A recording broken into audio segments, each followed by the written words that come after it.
The basic idea of the wrap technique. We gather the stress, we place the stress, we have our focus, we take an action while we're attending to our focus, and enjoy. And when we do that, we can end up reducing the stress relating to things in the past. Hey everyone, how's it going? This is me, David Archer. I'm an EMDR therapy trainer, the developer of the rhythm and processing technique, and I am your psychotherapist, trauma specialist for today. So what we'll be doing is more of an educational thing about what is the rhythm and processing technique. So stay tuned.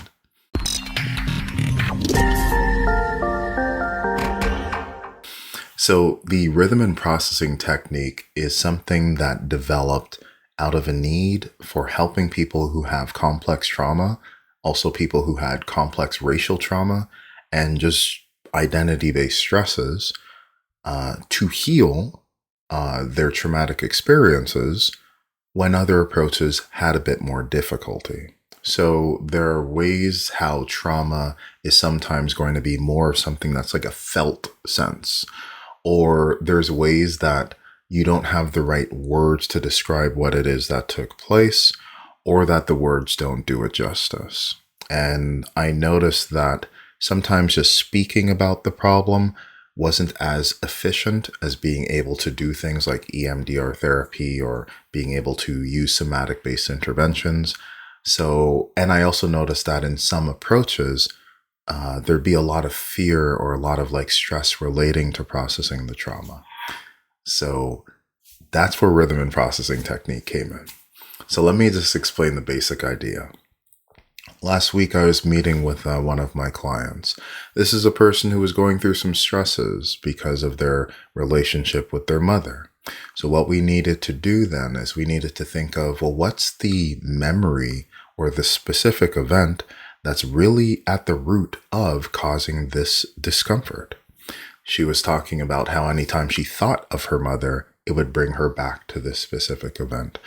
Anytime even if her mother did something that was not even like really a stressful thing, she would think of this specific event or these like feelings that would come up. So that's the ideal situation where we bring in the rhythm and processing technique.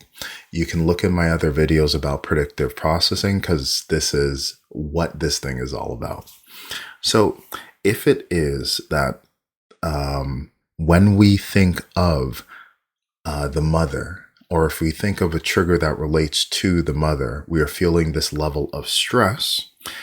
It's almost like a prediction that if you think of something that resembles the idea of the mother or resembles a trigger, then you might feel this sympathetic nervous system activation. There might be this stressful feeling that comes up, right? So we need to interrupt that prediction. So when the client is then thinking about the mother, immediately we move it out of awareness. And then after, we're going to be thinking of something that's very different from what the brain would predict. We're thinking of, I don't know, a video of like the ocean floor. So you might see dolphins, you might see starfish, you might see lobsters. I don't know, maybe, right? But the thing is, this is different from what the brain is predicting. The brain is predicting, you know what, if I think about my mother, I think about the stresses, I'm going to be drawn back into this experience in 1996. Well, we are then going to think of something that makes you feel very calm and then do an action that orients you to 2026, the date of this recording. And so while the person is attending to this video of the ocean floor, dolphins, whales, seals. It could, and it doesn't have to be that. I mean, it could be just like, you know, dogs with hats, cats just purring. We're then going to take specific actions in that moment that are going to orient you to the present moment. These actions could be blinking one's eyes. These actions could be tapping one's fingers. These actions could be just searching for a number. Once someone tells you to look for the number, you look for it, and then you continue looking at the focus, and that is enough to help a person to be able to be in the present to increase precision weighting on the present moment and reduce the salience of the noise that is relating to the trauma. When you pair this experience of recalling the stress differently than you typically would, and then presenting what would be called a disconfirming experience or a prediction error, the brain then has to update itself in the present moment and be like, you know what?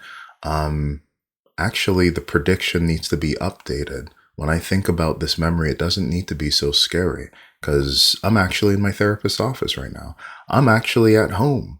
I'm actually wearing my Crocs.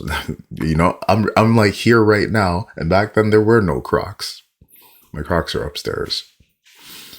Anyways, but the thing is that we want to take some actions that will make it so that a person can feel as if they're in the present moment without feeling as if they're being dragged into the past. And so when a person is using the rhythm and processing technique, they are then able to feel joy at the same time while they're reducing the importance that the brain is putting on this past event. So what did we do with this client? We used the wrap technique. They watched this video. There were times that we checked in with the stress. They watched the video. They would start to blink their eyes rapidly, like after a set amount of times, blinking 3 to 4 times after 4 to 5 seconds. And then we do a round of that. We check in. Is the video okay? Video's okay. Let's go another round. And so what do? They visualize vacuuming the stress, gathering the stress, containing it or placing it in a different place. And once that stress is no longer at the center of awareness, we switch on that video. And then they, when I say the word wrap, then they blink 3 times or a few times or 1 time or 2 times. I say the word wrap again and they blink again. They take their action again. I say the word wrap again. They take their action while enjoying the whale, enjoying the animals and all this. And what is the result? A reduction of stress. In that moment, they are no longer in the past. They are busy enjoying what YouTube has provided for them. So the basic idea of the wrap technique, we gather the stress, we place the stress, we have our focus, we take an action while we're attending to our focus and enjoy. And when we do that, we can end up reducing the stress relating to things in the past, reducing the stress that we are carrying in the present, and making it so that things feel a little bit more awesome. This is what I mean about cultivating a revolutionary joy. It is possible for us to heal doing the things we love. It is possible for us to heal with our favorite video games, with our favorite hip hop music, with our favorite comedy, I'm not going to bring up Crocs again. Okay. I don't know. You could just say, you could just fill in the blank, but the idea is that, this is what we mean when we say a culturally responsive approach, is that regardless of who you are, regardless of your race, regardless of your gender, your sexual identity, regardless of your diagnosis, your neurodivergence, regardless of how you are classified or how the world sees you, that is your superpower.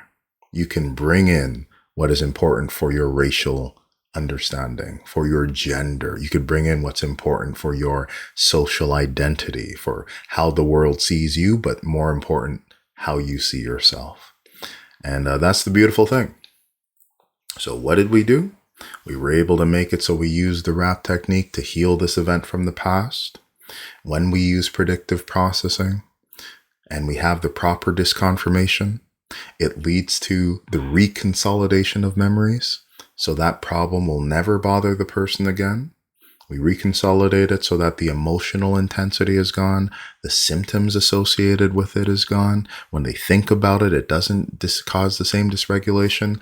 And the result is maintained without homework assignments. Isn't it a beautiful thing? This is what the therapy is all about.